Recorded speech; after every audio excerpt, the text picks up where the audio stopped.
My name is Natalie and I'm 22 years old. After 4 grueling years, I'm finally graduating from college, the first in my family. The words stare back at me, simple but heavy with expectation. My story might make you appreciate what you have in a whole new light. Growing up, our family structure was simple but complicated. My mother, Diana, raised us alone after my father passed away when I was 10 and my brother Jason was 7. A single mother with 2 kids, working multiple jobs to keep food on the table and a roof over our heads. The truth was more nuanced. I was the responsible one, the one who needed to step up, be mature, and help mom around the house. Natalie, I know you wanted those art supplies, but we need to save for Jason's new gaming system. He's been through so much, you know. The pattern was clear, but I accepted it. I told myself that Jason needed more attention because he was younger when Dad died. I convinced myself that being the older sibling meant sacrificing. I buried my needs and wants so deeply that eventually, I stopped recognizing them myself. I filled out my own permission slips, helped myself with homework, and stayed up late completing assignments. My teachers often commented on my independence, not realizing it was born of necessity rather than choice. By the time high school graduation approached, I had managed to maintain a 4.0 GPA despite working part-time at the local grocery store. I applied to colleges without much guidance, researching scholarships and financial aid options online during my lunch breaks. When the acceptance letters started rolling in, I celebrated alone in my bedroom, careful not to make too much noise. Jason, did you tell your sister about making varsity as a freshman? It was practical, lucrative, and would ensure I could support myself completely after graduation. Each semester was a marathon of classes, work shifts, and study sessions that often stretched until 3 in the morning. My roommate, Erica, often expressed concern about my schedule. Natalie, you're going to burn out. When was the last time you actually had fun, or even slept more than 5 hours? I would just shrug and return to my coding assignment. This is temporary. Once I graduate and get a good job, things will be different. A small, persistent hope that if I achieve something significant enough, my family would finally see me, really see me. That my mother would look at me with the same pride she reserved for Jason. That my sacrifices and determination would be acknowledged. By junior year, I had secured an internship at a major tech company. Your algorithm solution was genuinely innovative, he told me after class one day. Little gems of validation I collected and revisited during darker times. The final semester of senior year arrived faster than I expected. Suddenly, graduation was no longer a distant goal but an imminent reality. Mom would hug me tight and whisper how proud she was. Jason would high-five me and brag to his friends about his smart big sister. We would go out to a nice dinner, take pictures, and for once I would be the center of attention in my family. These fantasies sustained me through the grueling final months of projects, exams, and thesis work. As the date approached, I began making concrete plans. I would need to secure extra tickets for the ceremony, reserve a table at a nice restaurant, and perhaps find accommodations for them to stay the weekend since the drive from our hometown was over 3 hours. This was graduation. Surely this time would be different.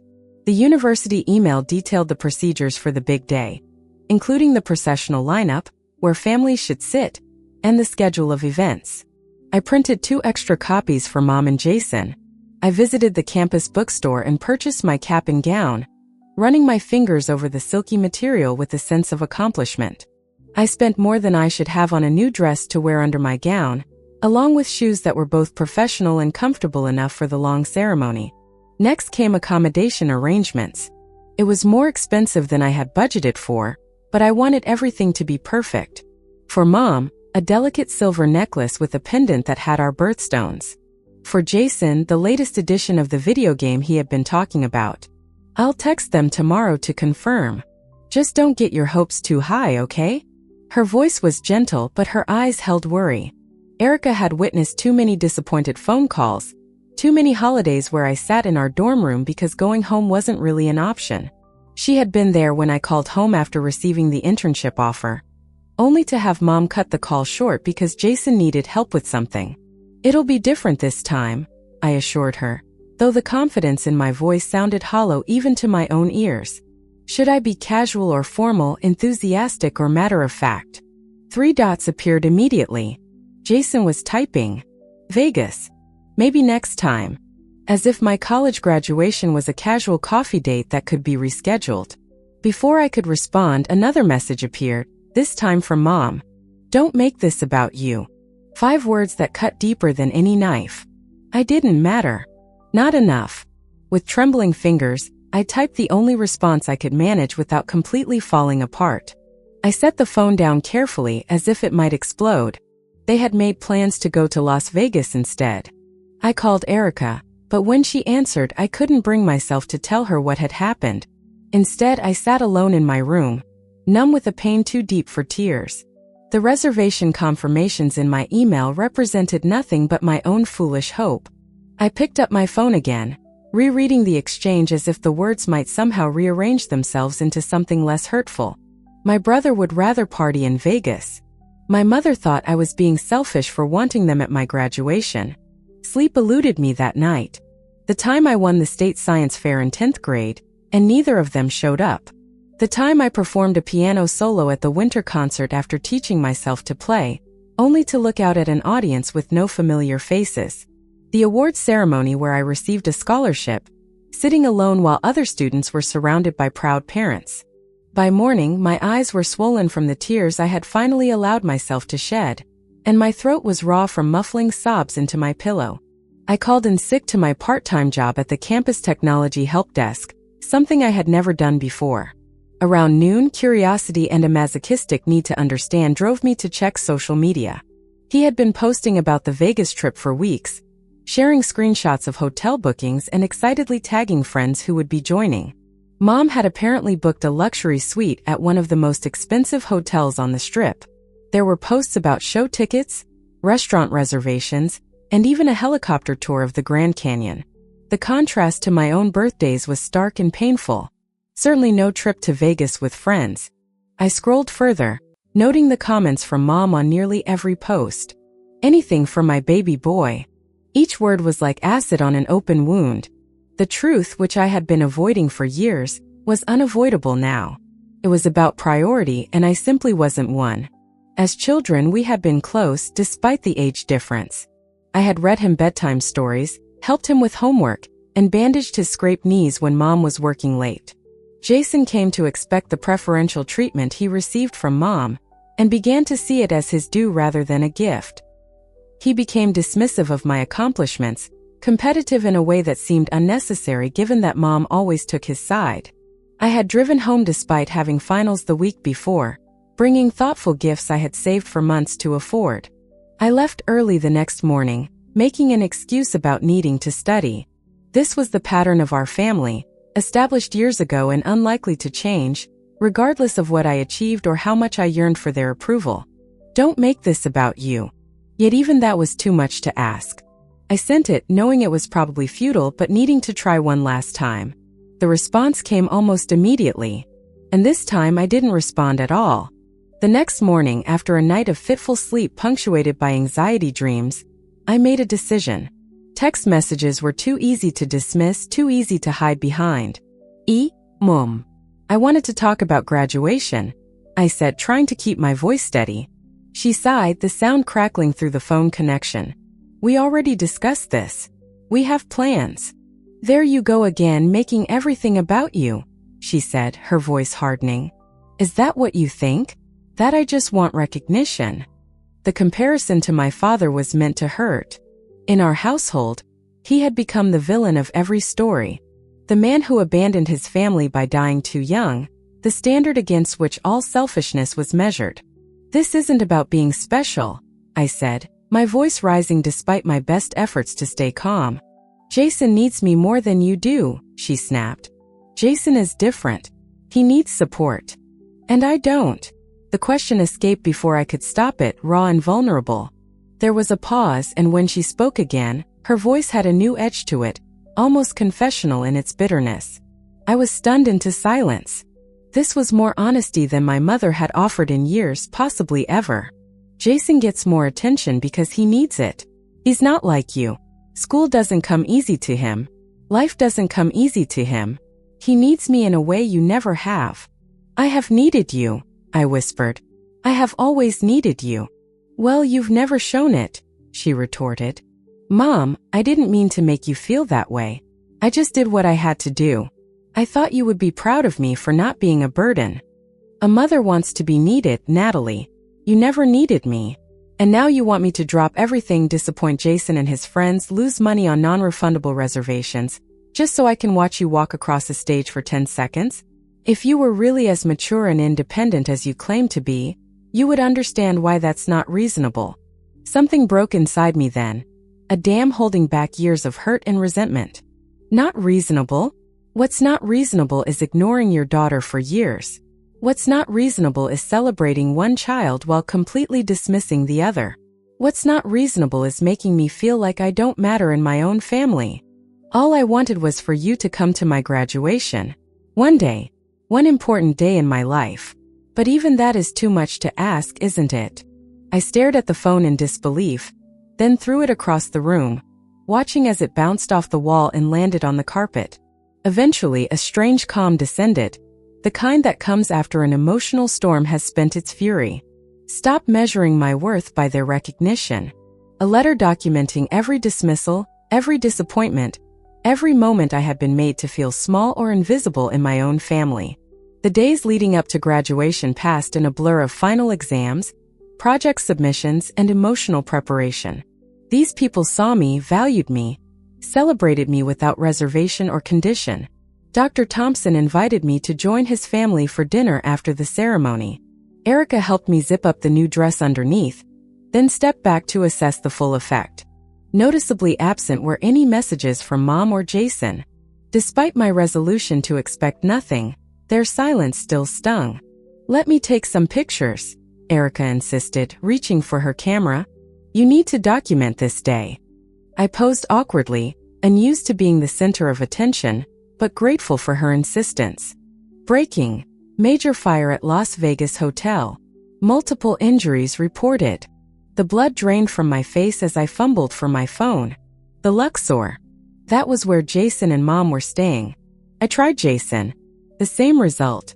Text messages to both went undelivered, the status icons never changing from sent to delivered. Natalie, what is it? Erica asked, alarmed by my sudden pallor. I was supposed to be lining up with my fellow graduates right now. Natalie, wait, Erica said, placing a hand on my arm. Think about this. It's your graduation day, the one you've worked so hard for. And we don't even know if they're in danger. They might just have their phones off, or the cell towers might be overloaded. At least try calling the hotel directly, she suggested. Or the Las Vegas emergency services. They might have information. I sat on the edge of the couch, still in my cap and gown, watching the news coverage with unseeing eyes, my mind a battlefield of conflicting emotions.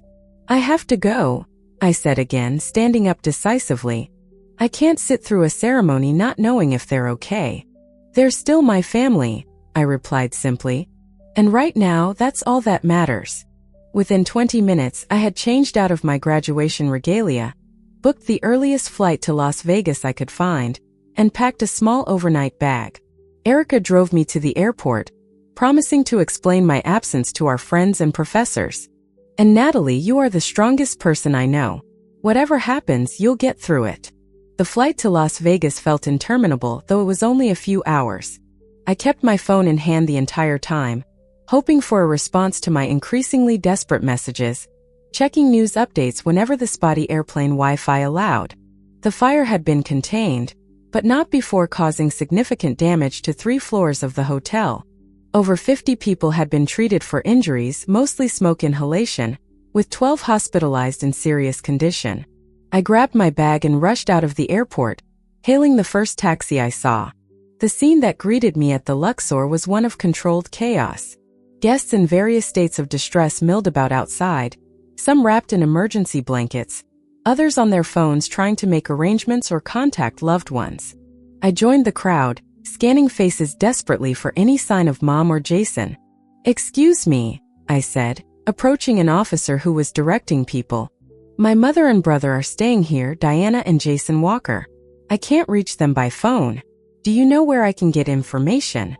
We're directing family members to the convention center next door." They've set up a registration desk where you can provide information and check if your relatives have been accounted for. The wait was excruciating, each minute stretching like an hour as my imagination conjured increasingly dire scenarios. She provided a list of 5 facilities where injured guests had been taken, along with a map marked with their locations. I would suggest calling before going to each one, she advised. The emergency rooms are very busy right now.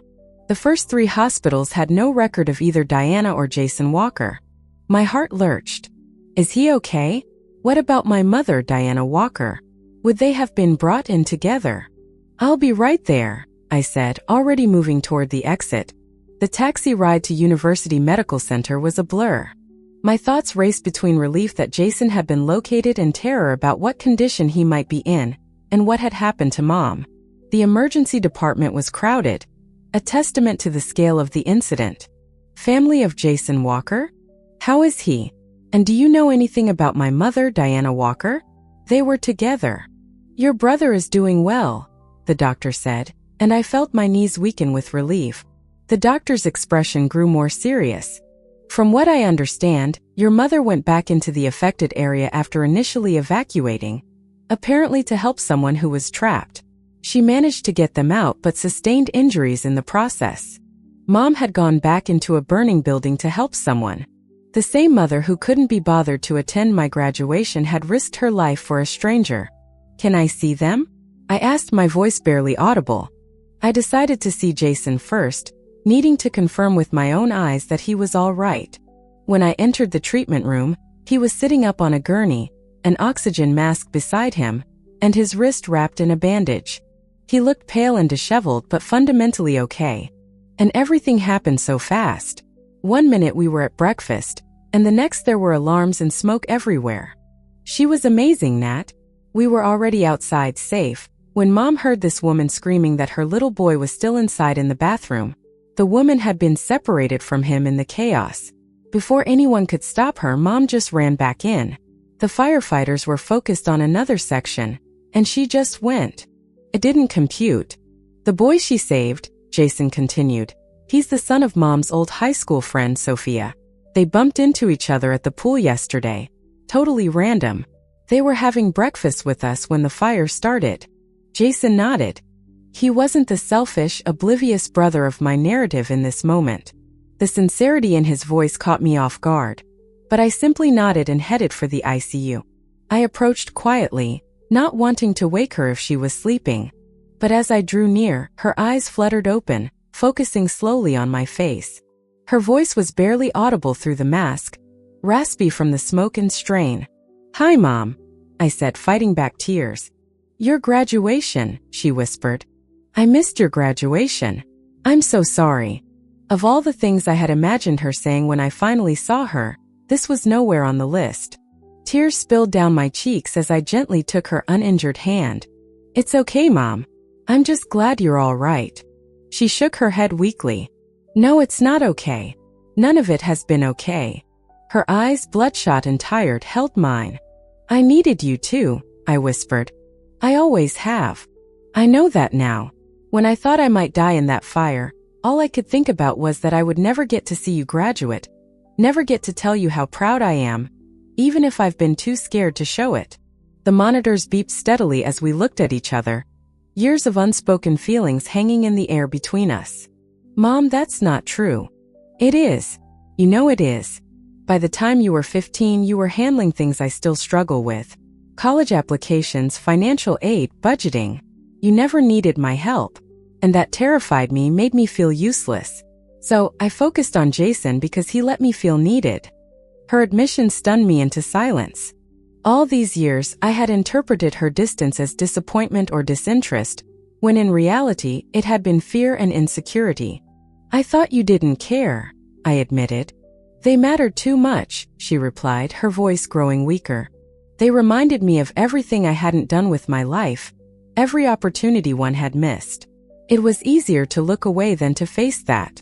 I'm sorry, but Mrs. Walker needs to rest now. Stay in Vegas. Please. When I get out of here, we need to talk. Really talk. All of us." As I left the ICU, my phone buzzed with a text from Erica. "How are they?" "And how are you?" I paused in the hallway, considering how to respond. How was I? Confused, hurt still, but also hopeful. The next 3 days passed in a strange blur of hospital waiting rooms, conversations with doctors, and tentative steps toward a new kind of relationship with my family. Jason was discharged and joined me in the vigil at Mom's bedside. In the quiet hours of hospital waiting, Jason and I talked more honestly than we had in years. Without Mom as a buffer or focal point, we discovered parts of each other we had never seen before. I nearly choked on my coffee. Intimidated by me? Jason, I've spent most of my life feeling invisible next to you.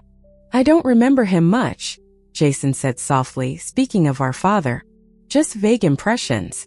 But you were old enough to really know him. He would have been proud of both of us, I said, surprised to find I meant it. And he would have been at my graduation and your birthday celebration in Vegas. He would have found a way to do both. The simple apology, offered without prompting, felt like the first brick in a bridge being built between us. When Mom was strong enough for extended conversation, the three of us had our first family meeting in perhaps ever. It was awkward at first, none of us accustomed to direct communication about feelings. And I've been a pretty crappy brother, Jason added. I shut down when I felt rejected, built walls, assumed the worst. We all contributed to this dysfunction, Mom said with a self-awareness I had never witnessed in her before. But nearly dying has a way of clarifying what matters. And what matters is that we're family, and we need to start acting like one. We talked about practical steps forward. Mom suggested family therapy when they returned home, an idea so unexpected coming from her that I instantly agreed. I suggested a do-over graduation celebration once Mom was fully recovered. It was nothing fancy, just a brief gathering in one of the lecture halls. Mom was there in a wheelchair, her arm still bandaged, but her face alight with genuine pride. Jason stood beside her, whooping embarrassingly loudly as my name was called. And beside them, to my shock, were Erica, Dr. Thompson and his wife, and several classmates who had come to support me. The small cake with "Congratulations, graduate" was replaced by a larger one that read, "Proud of you, Natalie." As we sat around the table, I looked at the faces of the people gathered there. Friends who had supported me when family could not. Over the following months, we kept our promises to each other. Family therapy was uncomfortable but necessary, bringing to light patterns and assumptions that had governed our relationships for years. She brought housewarming gifts and spent the weekend asking questions about my work, my friends, and my life with genuine interest. He even asked for my advice when he was struggling with classes, something that would have been unthinkable a year earlier. It wasn't always easy, and old patterns occasionally resurfaced. But we were trying, all of us, to build something new from the ashes of what had been. On the last evening of our vacation, sitting on the dock watching the sunset, Mom turned to me. Not just the fear or the pain, but what it taught me. "What was that?" I asked. She took my hand, her palm still bearing the faint scars of her burns. "I'm trying to make up for lost time." Later that night, as I packed for our return journey, I came across the silver necklace with our birthstones that I had bought for Mom before graduation. I had kept it all this time, unable to give it away, but unsure if I would ever have the right moment to give it to her. The next morning before we left, I presented it to her, explaining when I had originally bought it and why. Life isn't perfect now. We still have disagreements, still trigger each other's insecurities sometimes. But we talk through them now, or at least try to. We acknowledge the past while building a different future. I've learned that sometimes people hurt us not because we don't matter to them, but because we matter too much in ways that frighten them. I've learned that family isn't just who we're born to, but who we choose to become together, day by day, conversation by conversation, apology by apology. It took a tragedy to tear down the walls we'd built, but in the rubble we found something we never had before. A chance to truly see each other. And that's a foundation we can finally build a real home on. Has your family ever hurt you in ways that seemed unforgivable? I would love to hear your stories in the comments below. Thank you for listening to my story, and remember, sometimes what we think is the end is really just the painful beginning of something better.